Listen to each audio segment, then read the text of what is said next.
അങ്ങനെ ആ പെൺകുട്ടി ജോലിക്ക് പുറപ്പെടുകയാണ് സുഹൃത്തുക്കളെ, പുറപ്പെടുകയാണ്. എന്താല്ല ഒരു പോക്ക്.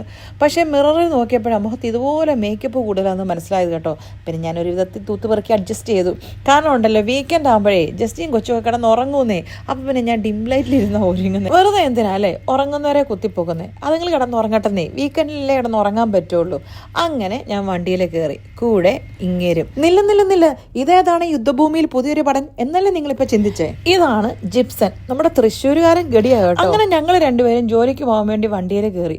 പിന്നെന്താ, വണ്ടി എടുത്താൽ അതിന് വണ്ടി എടുക്കാൻ അവന്റെ ഭാര്യ എന്ന് പറഞ്ഞൊരു സാധനം കൂടെ വന്ന് വണ്ടിയെ കയറണ്ടേ, അതിനു വേണ്ടിയിട്ടുള്ള വെയിറ്റിംഗ്. സത്യം പറഞ്ഞാൽ നടന്നു പോയിരുന്നെങ്കിൽ പണ്ടേ ഞാൻ ഹോസ്പിറ്റലിൽ ചെന്നേ. എന്നാ പിന്നെ നടന്നുകൂടെന്ന് വെച്ചാൽ അയ്യോ അത് പാടില്ല, അപ്പൊ നമ്മളെ വേർക്കുമല്ലേ. എന്തിനാ വെറുതെ 2 പാഴ്ചെലവ്, 2 വണ്ടി ഓടണം, പെട്രോൾ കത്തിക്കണം. അതുകൊണ്ട് ഒരു വണ്ടിക്ക് പോകാന്ന് വീഡിയോ എടുക്കുന്നത് കണ്ടപ്പോഴേ ജൂള് പോസ്റ്റ് ചെയ്യാൻ. അതിന്റെ ഇടയ്ക്ക് ആ നിലത്ത് കിടക്കുന്ന സാധനം എന്നെ അന്ന് പെറുക്കി നോക്കുന്ന എലിസബത്ത്. അത് പെറുക്കി നോക്കുന്നതല്ല, ചവിട്ടുന്ന ഒരു സാധനമാണെന്ന് പറഞ്ഞപ്പം ചവിട്ടി നോക്കി. അവള് ചവിട്ടുന്ന കണ്ടപ്പം പുറകെ വന്ന അടുത്ത സാധനത്തിന്. ഇതുപോലെ തലയ്ക്ക് വെളിവില്ലാത്ത എല്ലാം കൂടെ എങ്ങനെ ഒന്നിച്ചൊരു ഡിപ്പാർട്ട്മെന്റ് വന്നതല്ലേ. എല്ലാം വിധിയുടെ വിളയാട്ടം, അല്ലാതെ എന്ത് പറയാൻ. അപ്പൊ ശരി, എന്നാ ജോലി ചെയ്തേച്ചും വരാം.